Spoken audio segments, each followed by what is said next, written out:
What if I told you that the key to a happy and fulfilling life isn't in what you own, but in what you let go of?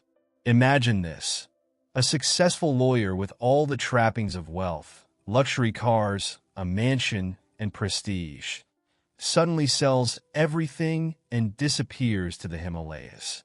Sounds crazy, right? That's the story of Julian Mantle, the central character in Robin Sharma's timeless classic, The Monk Who Sold His Ferrari. This book isn't just a story. It's a blueprint for mastering your mind, finding balance, and living a purpose-driven life. Stick around as we dive into the life-changing lessons hidden in this tale. Chapter 1: The Fall of a Giant. Picture this: a courtroom packed with spectators, reporters scribbling furiously, and the air thick with anticipation. Julian Mantle, the man everyone wanted to be, strides in wearing a custom-tailored suit, his presence commanding and his reputation legendary. He was the kind of lawyer who didn't just win cases. He crushed them. Julian had it all, or so it seemed. The red Ferrari he parked outside his high-rise office was more than a car. It was a trophy, a declaration of his success. His sprawling mansion, his extravagant parties, and his overflowing bank account painted a picture of a man who had mastered the game of life. But beneath the surface, Julian was a man teetering on the edge. Success came with a price tag, and for Julian, that price was steep. His life revolved around 18-hour workdays, endless deadlines, and a constant need to stay on top. Sleep became a luxury. Meals were often replaced by coffee, and the pressure to maintain his status was unrelenting. While Julian's peers envied him, they didn't see the cracks forming in his seemingly perfect world. His health was deteriorating. His relationships were shallow, transactional at best, and his soul? Completely drained. One fateful day, in the middle of delivering a high-stakes argument in court, Julian collapsed. The room erupted in chaos as the once invincible lawyer was rushed to the hospital. This wasn't just exhaustion or a bad day. It was a heart attack. At that moment, lying on the cold courtroom floor, Julian faced the harsh truth. All the wealth and accolades in the world couldn't save him from himself. The heart attack wasn't just a medical emergency. It was a wake-up call. It forced Julian to confront the life he had been leading, a life that, despite its outward glamour, was devoid of true joy, peace, and meaning. After recovering, Julian made a decision that shocked everyone. He sold his prized Ferrari, walked away from his prestigious career, and disappeared without a trace. Colleagues speculated, friends were baffled, and the media had a field day. But Julian wasn't running away. He was running toward something. He was in search of answers, of wisdom, of a life that didn't feel like a never-ending race. This chapter sets the tone for the transformative journey that lies ahead. Julian's story is a stark reminder that success isn't just about outward achievements. What's the point of having everything if your health is failing, your relationships are hollow, and your soul is restless? Success at the cost of your well-being isn't success at all. For us, Julian's fall is a cautionary tale. It challenges us to look inward and ask, what am I sacrificing in the name of success? Am I truly happy, or am I just keeping up appearances? Chapter 2: The Search for Wisdom.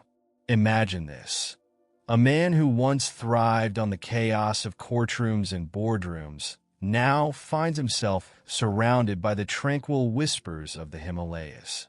Julian Mantle, the once powerhouse lawyer, is no longer defined by his suits or his car.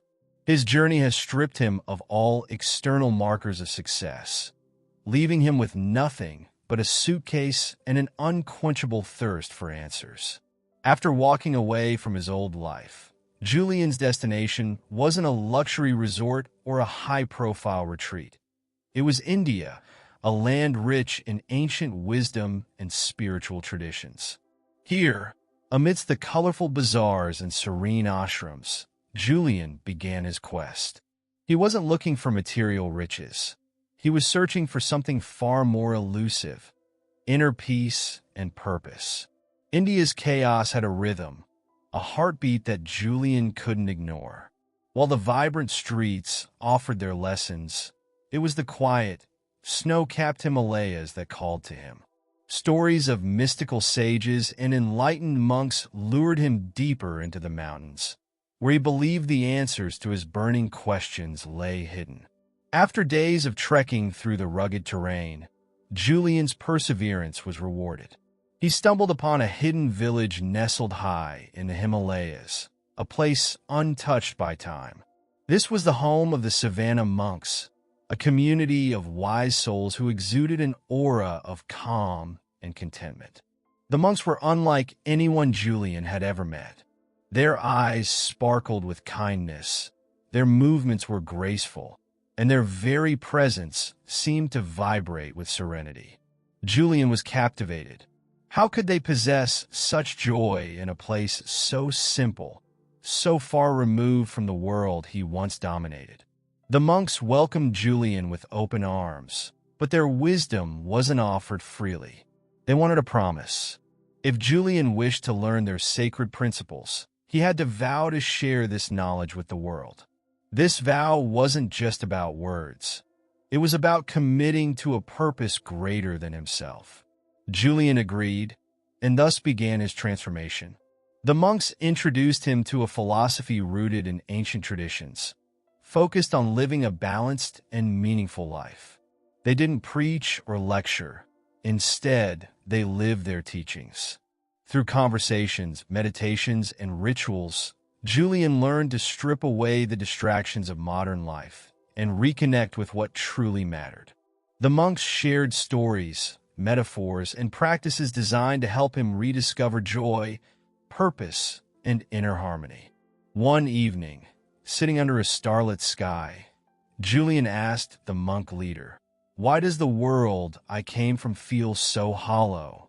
The monk replied with a gentle smile, "Because people chase the shadows of happiness, not its essence. You must first find peace within yourself before you can find it anywhere else." This single statement hit Julian like a bolt of lightning. It wasn't about chasing achievements or accolades.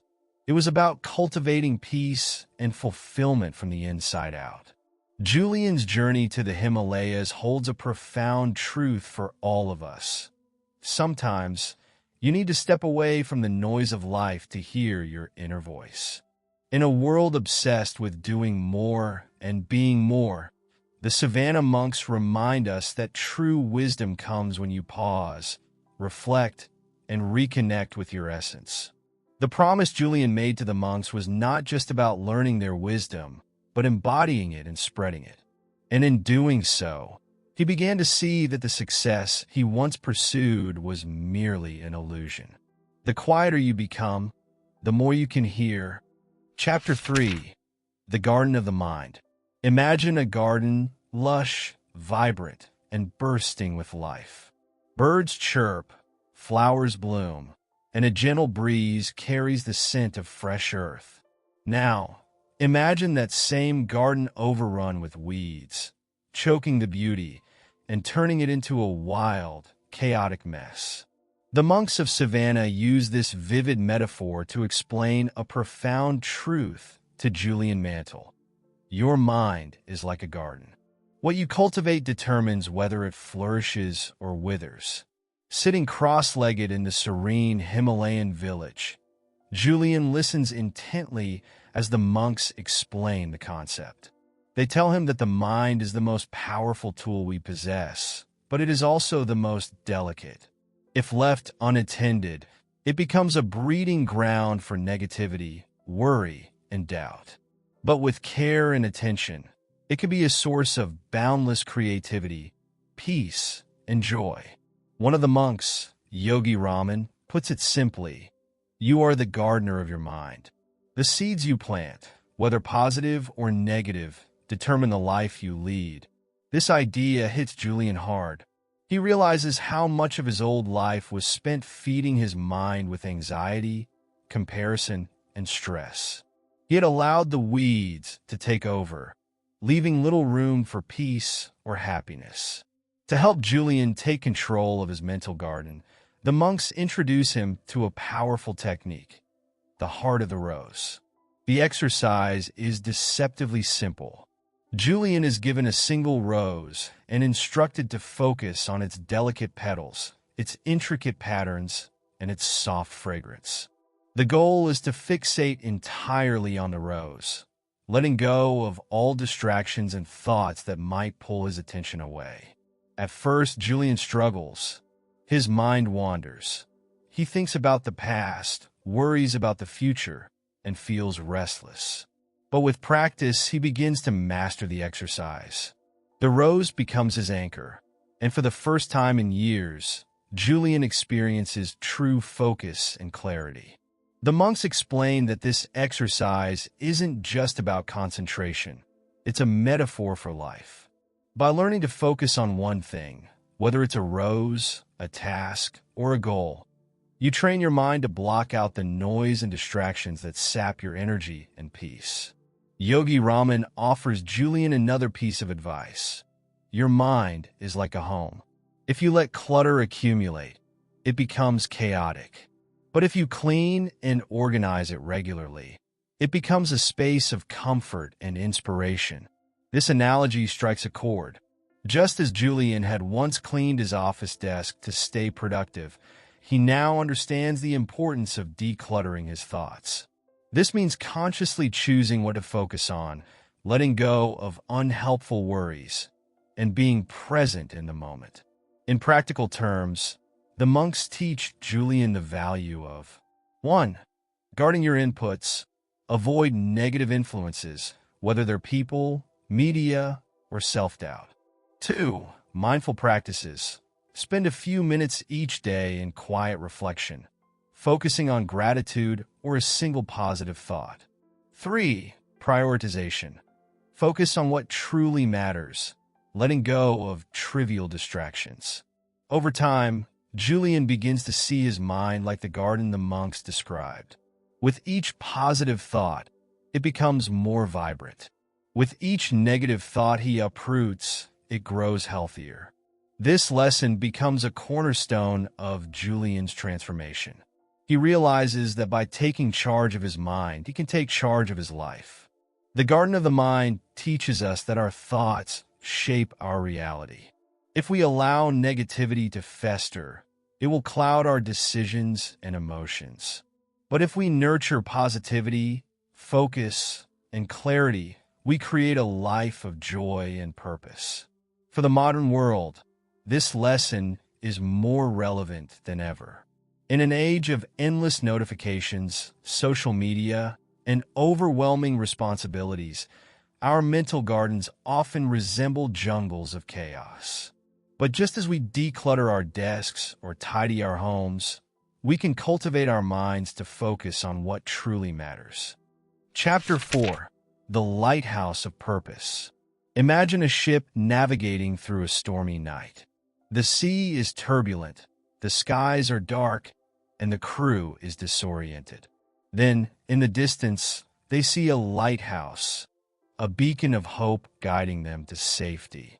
Without it, the ship would be lost, drifting aimlessly. This is how the monks of Sivana explain the importance of purpose. For Julian Mantle, this lesson becomes a transformative moment. He realizes that his old life, despite its outward success, was like a ship without a lighthouse.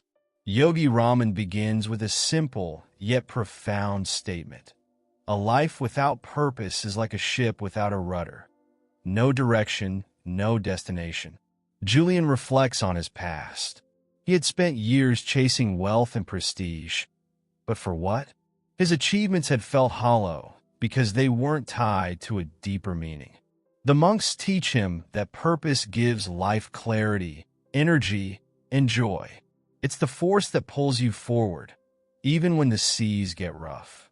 For Julian, and for all of us, purpose isn't just about grand world-changing goals. It's about finding what truly matters to you and aligning your life around it. To help Julian discover his purpose, the monks introduce him to an exercise. They call it the Lighthouse technique. 1. Visualize your ideal life. Julian is asked to close his eyes and imagine his dream life. Not in terms of material possessions, but in terms of feelings, relationships, and contributions. How does he want to feel each day? What kind of person does he want to become? 2. Write it down. After the visualization, Julian writes down his goals. The monks emphasize the power of putting thoughts into words. Writing makes goals tangible and real. 3. Daily affirmation. Julian is instructed to read his goals every morning and every night. This isn't just about repetition. It's about embedding his purpose into his subconscious, making it a part of who he is. Through this exercise, Julian begins to see his purpose as his lighthouse, a clear, guiding vision that helps him navigate life's challenges. While the lighthouse technique gives Julian direction, the monks teach him another crucial principle: Kaizen, or continuous self-improvement. Kaizen is about making small, consistent changes that add up over time. It's not about overnight transformations, but steady, intentional progress. Yogi Raman tells Julian, even the tallest mountain is climbed one step at a time. For Julian, this means breaking his goals into manageable steps and focusing on daily habits that bring him closer to his purpose. The monks encourage him to learn something new every day. Whether it's a skill, a fact, or a lesson, growth happens when you expand your mind. Embrace challenges. Instead of avoiding difficulties, see them as opportunities to grow stronger. Celebrate small wins. Every step forward, no matter how small, is a victory worth acknowledging. The monks offer Julian a modern metaphor to make their point clear. They compare purpose to a GPS system. When you enter a destination, the GPS guides you with clear directions. Even if you take a wrong turn, it recalculates and helps you get back on track. Purpose works the same way. Once you define your goals and values, they act as your internal GPS, guiding your decisions and actions. Without it, you're left wandering, unsure of where to go or why. Julian realizes that finding purpose isn't just a spiritual exercise. It's deeply practical. For him, purpose means dedicating his life to sharing the wisdom he's learned. For us, it could mean setting meaningful goals, not just career milestones, but personal and emotional aspirations. Regular reflection. Take time to evaluate whether your actions align with your values. Staying committed. Even when progress feels slow, trust that each step brings you closer to your lighthouse. This chapter challenges us to ask, what is my purpose? What is my lighthouse guiding me through life's storms? 1. Purpose gives life direction and meaning, just like a lighthouse guides ships in the dark. 2. Visualizing your ideal life and setting clear goals can help you discover and stay connected to your purpose. 3. The practice of Kaizen, small, consistent improvements, ensures that you're always moving forward. As Julian writes his goals and begins to embrace the philosophy of Kaizen, he feels a newfound sense of clarity. For the first time, his life has direction, a beacon of hope guiding him toward a meaningful future. Chapter 5. The Power of Discipline. Discipline is often seen as a strict taskmaster, but the monks of Sivana show Julian Mantle a different perspective. Discipline is freedom. It's the secret ingredient that turns dreams into reality. Without it, goals remain distant mirages. For Julian, this revelation is eye-opening. He begins to understand that discipline isn't about rigidity or deprivation. It's about aligning daily habits with his larger purpose. Yogi Raman tells Julian, goals are meaningless without the discipline to achieve them. He compares discipline to a bridge connecting where you are now to where you want to be. Think of an architect drafting blueprints for a dream home. The plans are beautiful, but without the discipline to follow through with construction, they're just ideas on paper. Discipline is the act of laying one brick at a time, day after day, until the vision becomes a reality. To help Julian develop discipline, the monks introduce him to the 10 rituals of radiant living, a set of daily practices designed to create lasting change. Each ritual is simple, but when practiced consistently, they compound into extraordinary results. 1. The ritual of solitude. Spend a few minutes each day in silence or meditation. This clears the mental clutter and enhances focus. 2.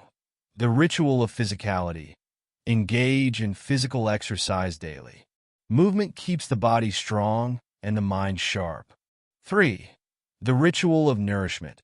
Eat mindfully, choosing foods that energize and heal the body. 4. The ritual of abundant knowledge. Commit to lifelong learning. Read, study, and grow your understanding of the world. 5. The ritual of personal reflection.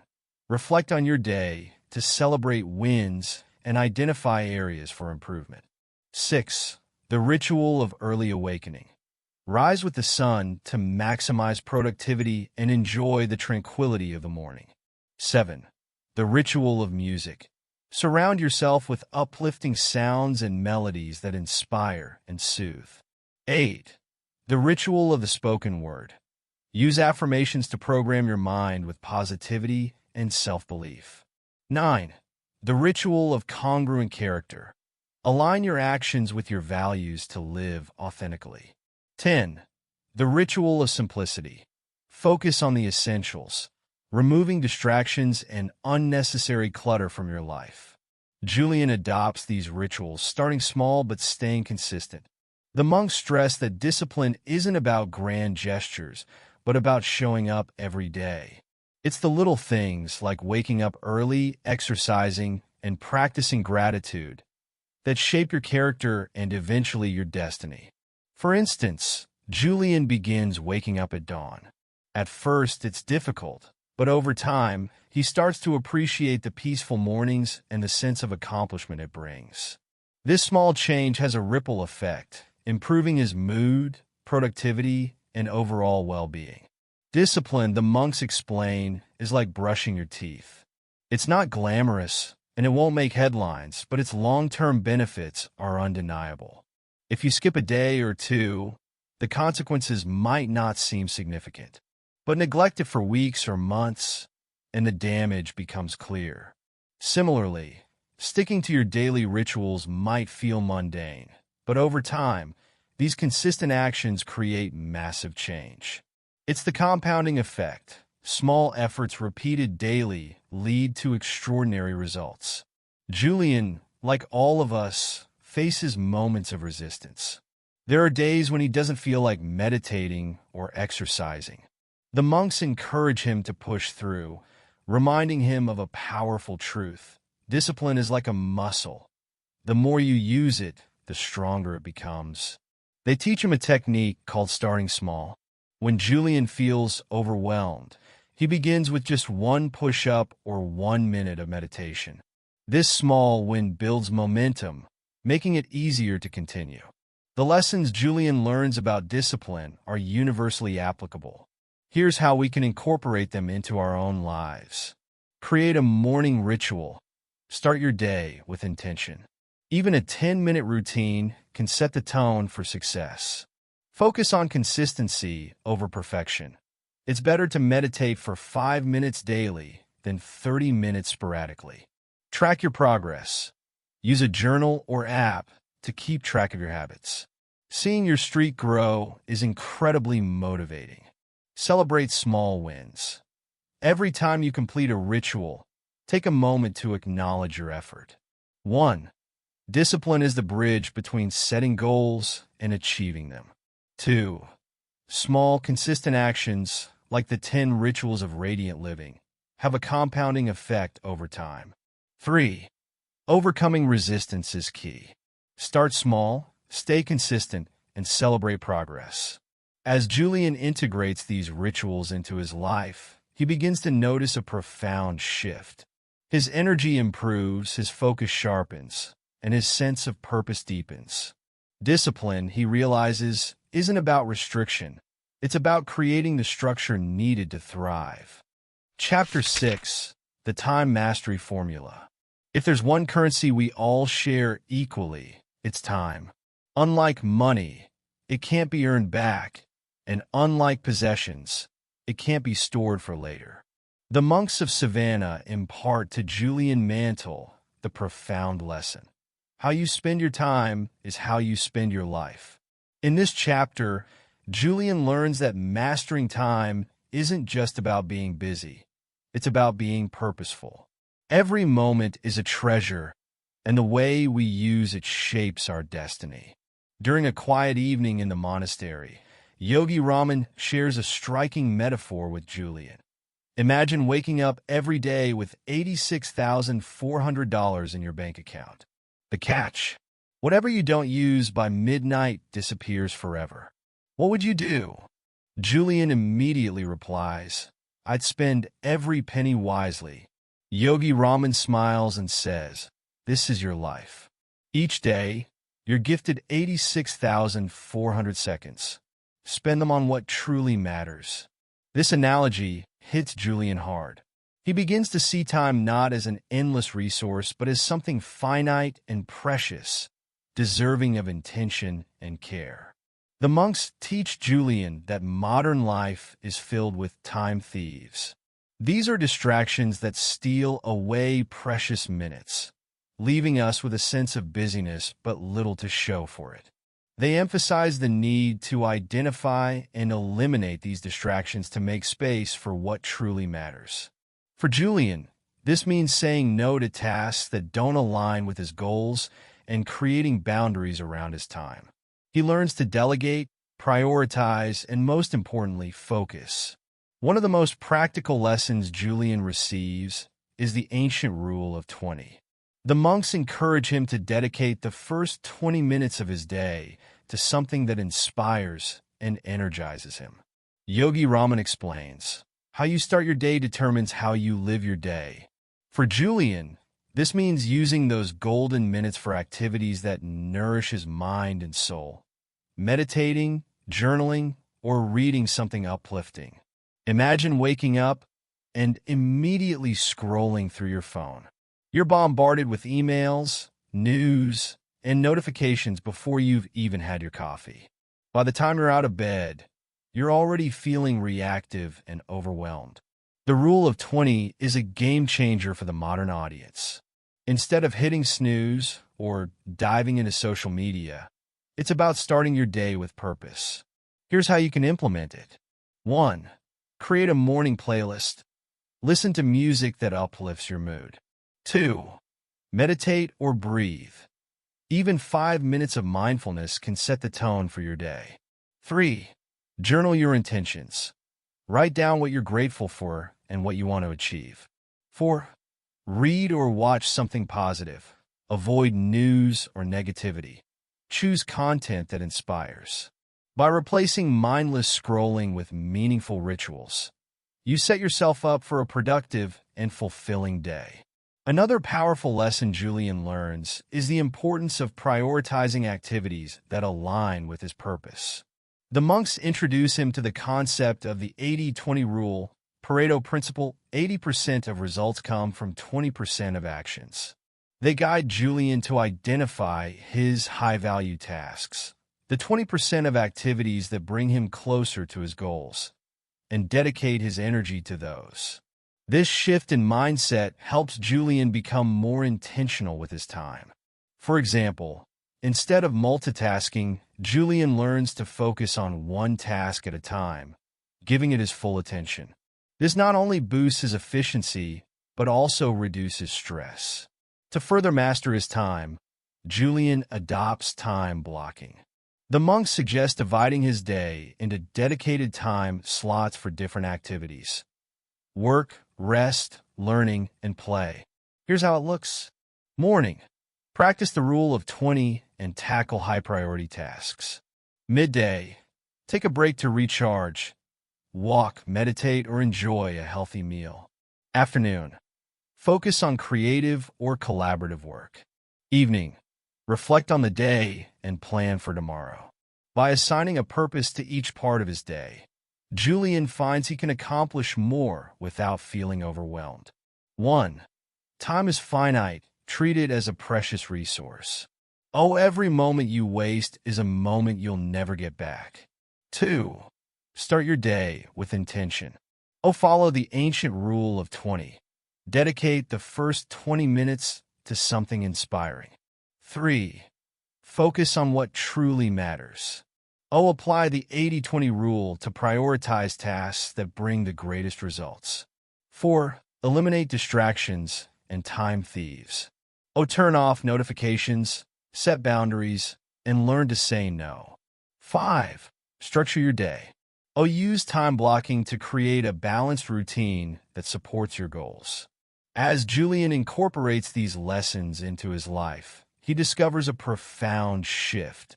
He no longer feels like time is slipping away. Instead, every day feels purposeful and fulfilling.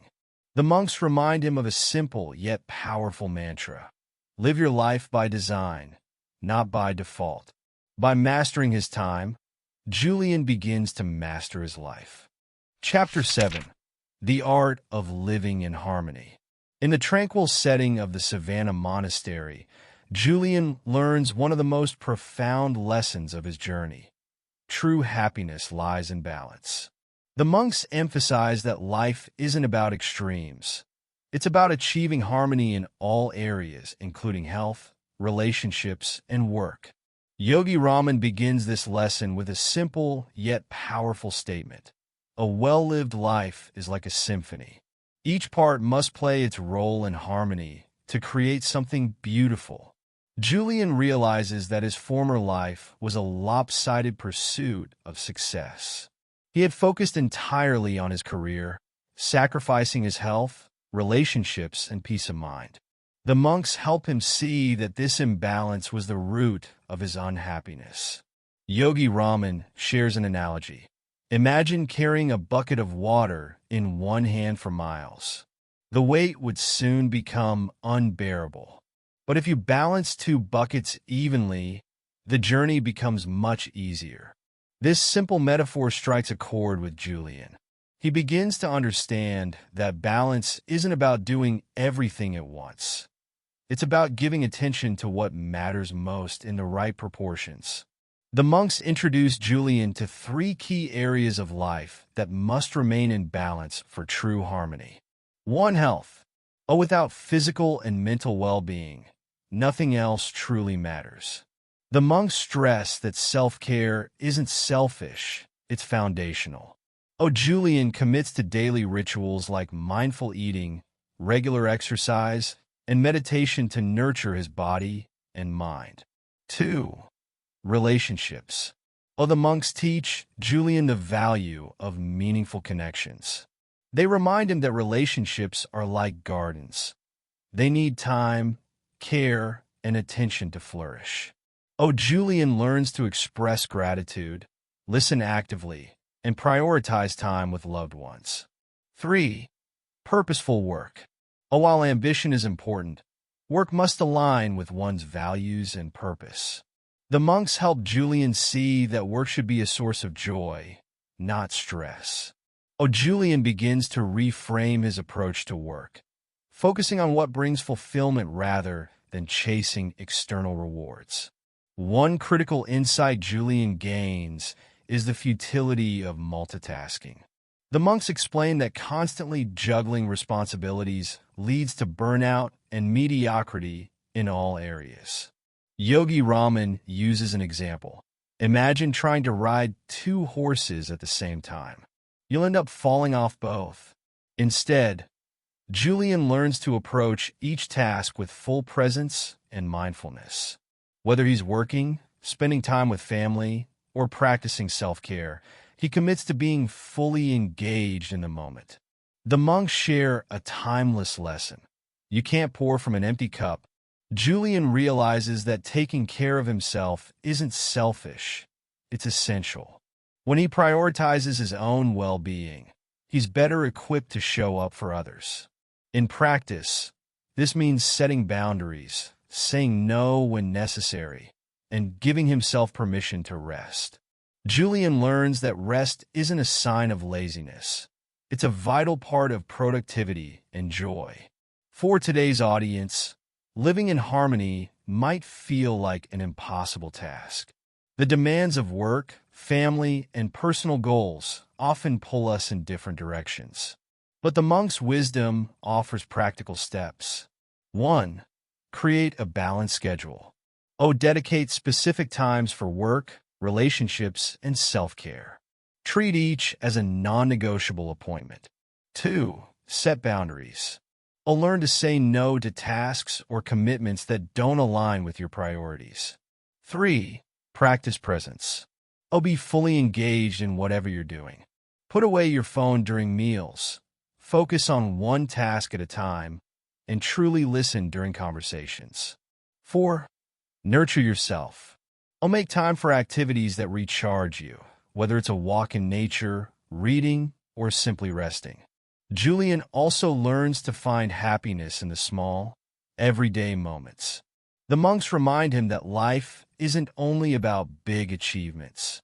It's about appreciating the journey. Yogi Raman says, happiness is not something you chase. It's something you create. This shift in perspective helps Julian slow down and savor life's simple pleasures. A sunrise, a kind word, or a moment of silence. 1. Balance is the key to a fulfilling life. Don't overinvest in one area at the expense of others. 2. Self-care isn't selfish. You can't take care of others if you're running on empty. 3. Focus on quality, not quantity. Be fully present in your relationships, work, and personal time. Appreciate the journey. Happiness is found in the little moments, not just the milestones. By the end of this lesson, Julian begins to experience a sense of peace he never thought possible. His life, once chaotic and fragmented, now feels like a harmonious symphony. The monks remind him that balance isn't something you achieve once and forget. It's a daily practice, an ongoing dance between life's demands and your inner needs. As Julian reflects on this newfound wisdom, he realizes that true success isn't about how much you achieve, it's about how well you live. Chapter 8. Spreading the Light. Julian's transformative journey in the Himalayas concludes with a lesson that ties everything together. Growth becomes truly meaningful when shared with others. As Julian sits under a starlit sky, surrounded by the serene energy of the Sivana monks, Yogi Raman shares a timeless truth. A candle loses nothing by lighting another. In fact, it brightens the entire room. This simple, yet profound metaphor sparks something deep within Julian. He realizes that the wisdom he has gained isn't just for his own benefit. It's a gift meant to be shared. The monks teach Julian that life's ultimate fulfillment comes from helping others. Whether it's through teaching, mentoring, or acts of kindness, giving back creates a ripple effect that transforms lives. Julian reflects on his past life, where his success was measured in trophies and material wealth. Now, he understands that real success is about making a positive impact on others. The monks emphasize that true happiness multiplies when shared.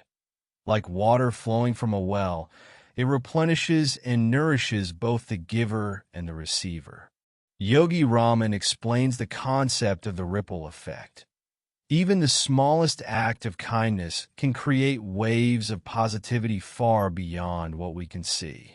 He shares a story about a single seed that grows into a tree, which then provides shade, oxygen, and fruit to countless others. Inspired by this, Julian vows to become a source of light in the lives of others. He understands that by sharing the wisdom he's gained, he can ignite a spark of change in those around him. Before leaving the monastery, Julian makes a solemn promise to the monks. He will return to the Western world and share the lessons of Sivana. Yogi Raman blesses him, saying, "Remember, Julian, the light you carry within you is meant to illuminate the path for others." This vow isn't just about teaching. It's about living as an example. Julian knows that his actions must reflect the wisdom he has learned. He decides to adopt a life of service, where every interaction becomes an opportunity to inspire and uplift. For us, Julian's final lesson is a call to action. Growth is not a solitary journey. It's a shared experience. Here are some ways to spread the light in our own lives. 1. Mentorship. Share your knowledge and experience with someone who could benefit from it. Whether it's guiding a colleague, teaching a skill, or encouraging a friend, small efforts can have a profound impact. 2. Acts of kindness. Simple gestures like a smile, a compliment, or a helping hand can brighten someone's day. Kindness is contagious, and its effects ripple outward. 3. Sharing wisdom. If you've learned something that has improved your life, share it with others. This could be through conversations, writing, or even social media. 4. Living by example. Sometimes the most powerful way to inspire others is by embodying the values you believe in. Let your actions speak louder than words. The monks teach Julian that giving back doesn't diminish what you have, it amplifies it. When you share knowledge, skills, or kindness, you create a cycle of abundance. Think of it like lighting a room full of candles with a single flame. The original flame isn't diminished. Instead, the entire space becomes brighter. This is the essence of spreading the light. Julian also learns that giving back is how we create a legacy. Material possessions fade, but the impact we make on others lasts far beyond our lifetime. By planting seeds of growth and kindness, we ensure that the lessons we've learned continue to benefit future generations. Yogi Raman says, "A life of service is a life well lived." When you help others rise, you rise too. The monks remind Julian that no one thrives alone. True success comes from uplifting those around you and building a supportive community. Julian decides to dedicate himself to fostering connections and creating spaces where people can grow together. For us, this might mean joining or forming communities that align with our values, sharing resources, and collaborating to create positive change. 1. Happiness grows when shared. Acts of kindness and service don't just benefit others. They bring fulfillment to the giver as well. 2. Your experiences can inspire others. Don't underestimate the value of your story. Sharing your journey can motivate someone else to start their own. 3. Small actions make a big difference. Even the simplest gestures, like listening or offering encouragement, can have a profound impact. 4. Create a legacy of positivity. Focus on leaving behind something meaningful by contributing to the growth and happiness of others. When Julian finally leaves the Himalayas, he's not the same man who arrived. He carries with him the sacred teachings of the Sivana monks and a renewed sense of purpose. As he steps into the bustling streets of the Western world, he feels a sense of calm and clarity. Julian knows his mission: to be a beacon of light in a world often overshadowed by chaos and doubt. With each step, he silently vows to honor his promise and spread the wisdom of harmony, purpose, and self-mastery. Conclusion: Julian Mantle returns a transformed man. He's no longer chasing external success. Instead, he's found peace and purpose. The red Ferrari he once owned? It's now just a metaphor, a reminder that material possessions can't buy fulfillment. So, what's the Ferrari in your life? What's holding you back from true happiness and balance? If Julian's story resonates with you, take a step today, meditate, set a goal, or just spend 5 minutes reflecting on what truly matters. And if you're inspired, grab a copy of The Monk Who Sold His Ferrari and dive even deeper into these life-changing lessons. Thanks for watching. Don't forget to like, share, and subscribe for more life-changing insights. See you in the next video.